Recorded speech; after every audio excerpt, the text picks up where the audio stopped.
brought to you by Vigard.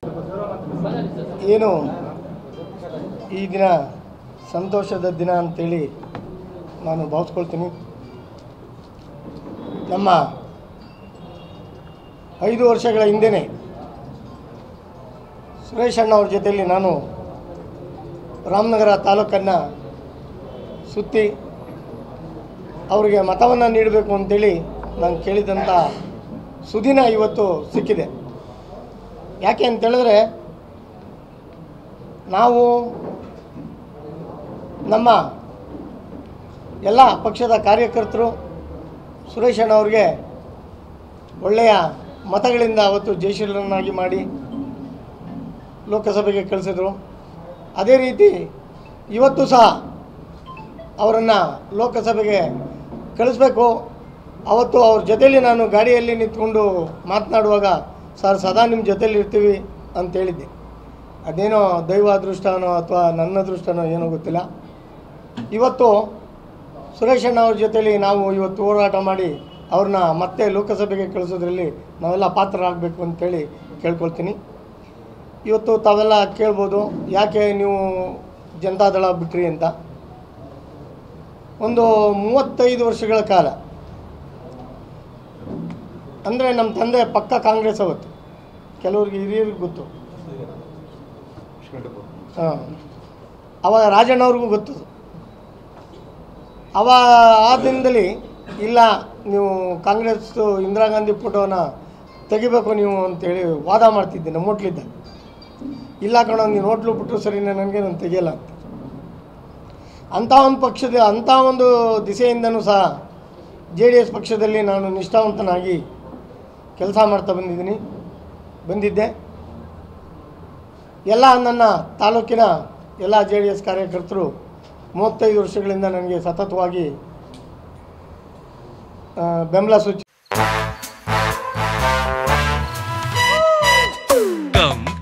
Come my love, please don't say no baby.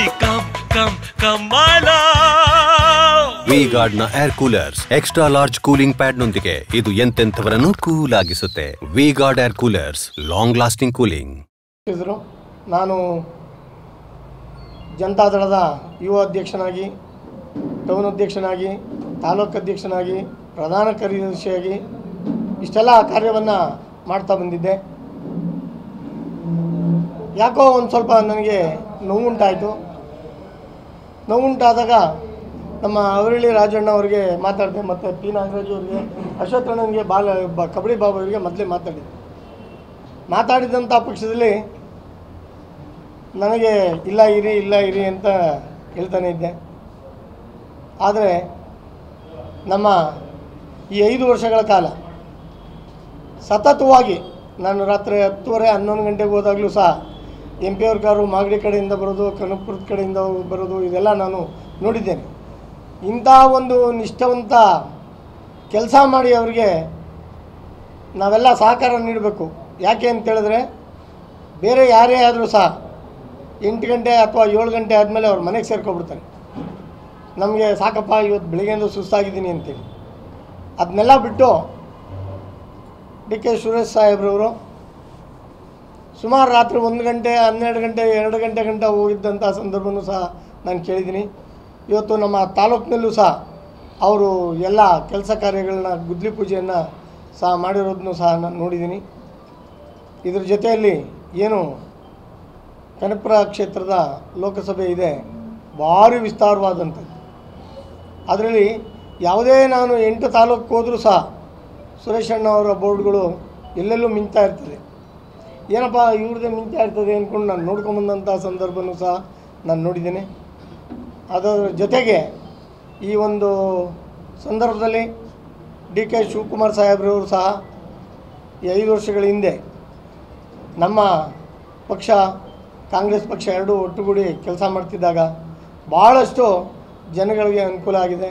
ಇವತ್ತು ನಮ್ಮ ಕನಕಪುರ ತಾಲೂಕಿನ ಲೀಡ್ರುಗಳು ನೋಡಿ ಯಾವ ಥರ ಇರ್ತಾರೆ ಅಂದರೆ, ಯಾಕೆ ಅಂದರೆ DK ಸುರೇಶ್ ಅಣ್ಣವ್ರದ್ದಿರ್ಬೋದು, ಶಿವಕುಮಾರ್ ಸಾಹೇಬ್ರದ್ದಿರ್ಬೋದು, ಅವ್ರ ಆಶೀರ್ವಾದ ಅವ್ರಿಗೆ ಎಲ್ಲ ಕಾರ್ಯಕರ್ತರಿಗೂ ಇದೆ. ಆದರೆ ನಮ್ಮ ತಾಲೂಕಿನಲ್ಲಿ ಆಶೀರ್ವಾದ ಕಡಿಮೆ ಆಗಿರೋದ್ರಿಂದ ಎಲ್ಲೋ ಬೆರಳೆಣಿಕೆಯಷ್ಟು ಜನ ಮಾತ್ರ ಇದ್ದಾರೆ ಅಷ್ಟೆ. ಇನ್ನೊಂದು ಹೇಳಬೇಕು ಅಂತ ಹೇಳಿದ್ರೆ, ಈ ರಾಜಕಾರಣದಲ್ಲಿ ಪಕ್ಷ ಚೇಂಜ್ ಮಾಡೋದು ಅಥವಾ ಪಾರ್ಟಿ ಬಿಡೋದು ಇವೆಲ್ಲ ಸಹಜ ಇದ್ದು 35 ವರ್ಷಗಳಿಂದ ನಾನು ಸತತವಾಗಿ ಏನು ದುಡ್ಕೊಂಬಂದಿದ್ದೆ ಅದನ್ನು ನಿಷ್ಠೆಯಾಗಿ ನಾನು ಸುರೇಶ್ ಅಣ್ಣವ್ರಿಗೆ ಮತ್ತು DK ಶಿವಕುಮಾರ್ ಸಾಹೇಬ್ರವ್ರಿಗೆ ಸದಾ ಚಿರುಣಿಯಾಗಿರ್ತೀನಿ. ಏನಿವತ್ತು ನಮ್ಮ ಎಲ್ಲ ನಾಯಕರುಗಳು ಇದನ್ನು ಹೆಚ್ಚಾಗಿ ನಮ್ಮ P ನಾಗರಾಜು ಮತ್ತು ರಾಜಣ್ಣ ಅವರು ಭಾರಿ ಇದು ತೊಗೊಂಡ್ರು. ನನಗೆ ಒಂದು ವಾರ 10 ಡೇಸಿಂದ ಇರಿ ನಾಳೆ ಹೇಳ್ತೀನಿ, ನಾಳೆ ನೀನು ಏನು ಹೇಳೋದು ಬಾರ್ಯಾ ಅಂಥೇಳಿ ನಮ್ಮ ಅಶ್ವತ್ಥಣ್ಣವ್ರಿಗೆ ಒಂದು ತಿಂಗಳು ಮುಂಚೆನೇ ಹೇಳಿದ್ರು. ಅವಾಗ ಹೇಳಿದೆ ಆಯಿತು ಬಿಡೋಣ ಮಾತಾಡೋಣ ಅಂದೆ. ಕಬಡ್ಡಿ ಬಾಬು ಅವರು ಅಷ್ಟೇ ಹೇಳಿದರು. ಆದರೆ ಏನೋ ಒಂದು ಸಂದರ್ಭ ಒಳ್ಳೆಯ ದಿನ ಮತ್ತೆ ನಾವು ಲೋಕಸಭೆ ಚುನಾವಣೆಯಲ್ಲಿ ಜಯಬೇರಿಯನ್ನು ಸುರೇಶ್ ಅಣ್ಣವರು ಮಾಡಬೇಕು ಅನ್ನೋ ಒಂದು ದೃಷ್ಟಿಯಿಂದ ಇವತ್ತು ಕಾಂಗ್ರೆಸ್ ಪಕ್ಷಕ್ಕೆ ನಾನು ಸೇರ್ಪಡೆ ಆಗ್ತಾಯಿದ್ದೆ.